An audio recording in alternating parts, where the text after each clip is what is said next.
has been surfacing online in regards to the Caitlin Clark fan base. Now, this is just a theory. This is my theory. If she don't play in the All-Star game, get ready. Get ready. I wish they would tell us more about her back. Is it chronic or due to an injury?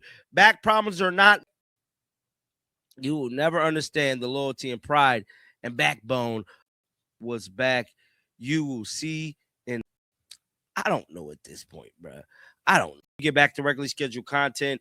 There's a upcoming week. It's holidays, my birthday. Just so much. I needed a much needed break, but definitely be sure to a different state. I think we might go to some road games. I might go. Caitlin Clark and Aja Wilson both out on the same night, and the timing alone has this whole fan base spiraling because there's already a boycott movement brewing among Clark fans, and it didn't start today. It started with Stephanie White. This isn't some random coincidence people are inventing out of thin air either. Fans have been vocal for weeks that they don't trust how this front office is handling their franchise player, and every new absence just pours gasoline on that fire. Caitlin Clark will not be playing today. Neither will Aja Wilson. Now, with that being said, a lot has been surfacing online in regards to the Caitlin Clark fan base. Now, there is no surprise that many Caitlin Clark fans have vowed to boycott this season already. Everything that's transpired started off with Stephanie White. Caitlin Clark is assaulted. Clark got insulted by the whole officiating conversation all season, and now she's straight up injured. And yeah, this is eerily similar to last year's collapse. The pattern people are pointing to isn't paranoia, it's just pattern recognition. Insult, injury, absence, repeat. When you've watched this exact cycle play out once already, you don't need a conspiracy theory to be worried it's happening again. Now, everybody was saying she got benched. Everybody was saying Caitlin was benched. Ain't nobody want to listen to John Liquidator. I told y'all. I went back, looked at the footage, looked at the film. Caitlin Clark was late coming out the tunnel. Caitlin Clark went back to the locker room 2 times during that game. The second time We're basically sitting right at the 1-year anniversary of Clark's final game from the 2025 season, and that timing is not lost on anybody paying attention. So let's play devil's advocate here for a second. Is it possible her time with Indiana is genuinely running thin? I'm not saying it's confirmed. I'm saying the theory exists for a reason, and dismissing it outright ignores how much tension has built up around this exact roster all season. Surprised that many Caitlin Clark fans have vowed to boycott this season already. Everything that's transpired started off with Stephanie White. Caitlin Clark gets assaulted. Now we got Caitlin Clark injured. We don't know really when she's coming back, to be honest. This seems very, very similar to last season. See, everybody's not looking at it like this. Now I'm really starting to focus my antennas on everything. And everything being Caitlin Clark. Here's the wilder theory going around. What if a trade's already been quietly worked out? Or what if Clark has essentially decided if the league won't protect her from these hits, she's just going to sit some of these out the way she did last season? I actually think this take doesn't hold up against what Clark herself has said publicly. She's talked about targeting a return during Indiana's upcoming road trip and said she's feeling a lot better, which is a very different tone than someone who's checked out. But I get why fans are grasping for an explanation after everything this season's already put them through. Won't watch this game to the coach for the Fever and their franchise, Stephanie White. You will never understand the loyalty and pride and backbone of this Midwest state. We will forever be standing and have our owl was back. You will see in every sport out there. One thing I can say, when I went to Iowa, it was a different vibe from when I went to Indy. Iowa is like... And then there's the litmus test everybody's watching for. If Clark plays in the All-Star game, that tells you she's finishing the season out.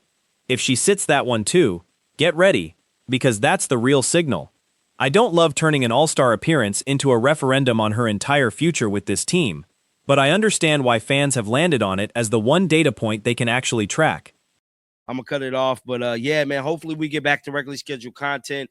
There's an upcoming week. It's holidays, my birthday, just so much stuff going on. kind of fell behind in creating content for you guys. But I feel like I needed a much needed break. But definitely be sure to like the video, hype the video, and let me know what games you guys want me to go to for the month of July. So it is in a fresh month. It's time to start marking my calendars, get my schedule ready to hit a different state. I think we might go to some road games. You know, I might go, Nobody actually knows what's happening behind the scenes with Clark and this organization, and that's exactly the problem. She has to say the right things in front of the cameras, but none of us are in that locker room.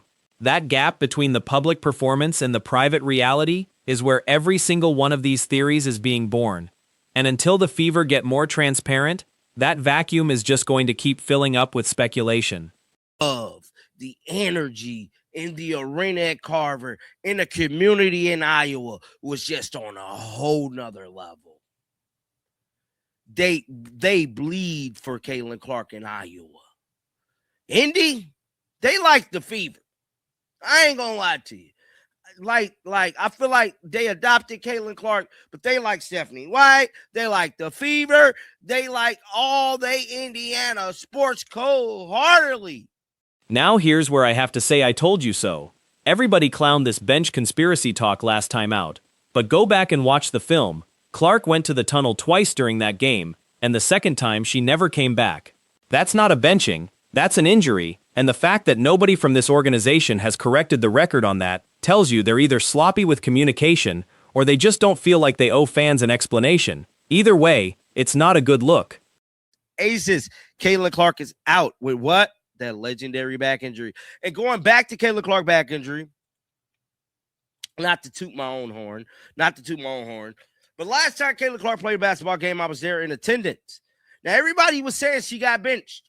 Everybody was saying Caitlin was benched. Ain't nobody want to listen to John Liquidator. I told y'all. I went back, looked the footage, looked at the film. Caitlin Clark was late coming out the tunnel. Caitlin Clark went back to the game. Back to the locker room 2 times during that game. The second time she... Fans in the comments are begging for actual clarity. Is this back injury chronic, or is it just this one incident? Because those are 2 very different conversations. And honestly, all I wanted this year was to watch Caitlin Clark play basketball. Pretty much sums up the exhaustion in this fan base right now. That's not an unreasonable ask, and the fact that it feels like too much to ask for says a lot about how this season's actually gone. With flagrants and technicals and all of them things, not after the game, not when people pitch a bitch online and try to make the W, you know what I'm saying, stand on business. If Stephanie do her job as a coach to protect her player, I feel like we wouldn't be dealing with this. You know, that's just my own personal opinion. This is the take that's been gaining traction all season. If Stephanie White had pushed back harder on the officiating early, challenged more calls, actually advocated for her star player in real time instead of after the fact, maybe Clark isn't absorbing this many hits in the first place. Coach White's post-game comments about consistency in the officiating are real, and she's said them publicly, but there's a fair question here about whether that frustration should have been voiced louder, sooner, and directly at the refs instead of the media. Tell us more about her back. Is it chronic or due to an injury? Back problems are not minor issues. Definitely not. Miss seeing her play. Definitely miss seeing her play. Somebody said, all I wanted this year was to watch Caitlin Clark play basketball. I guess it was too much to ask for. I don't believe it was too much to ask for. I believe Stephanie White kind of, like, when you think about everything that has transpired, started the season till now, if Stephanie White might have challenged some of those calls early on, Stephanie White might have, I don't know, pitched an argument to the refs, maybe people would have lightened it up on Caitlin. Some of these fan comments are brutal. I'm out. Won't be watching this game. And it's on the coach for the Fever and this franchise. That kind of loyalty/frustration combo is exactly what's fueling this boycott energy. And whether you agree with it or not, it's real sentiment from a fan base that feels like their star isn't being protected. What if, this is just John Liquidator theory, what if Caitlin Clark time really is up with the Indiana Fever? What if trades has possibly been negotiated? What if Caitlin is already kind of taking a stand to where, you know what, y'all don't want to challenge my fouls, y'all don't want to challenge my plays? The Iowa versus Indianapolis comparison here is honestly one of the more interesting takes in this whole video.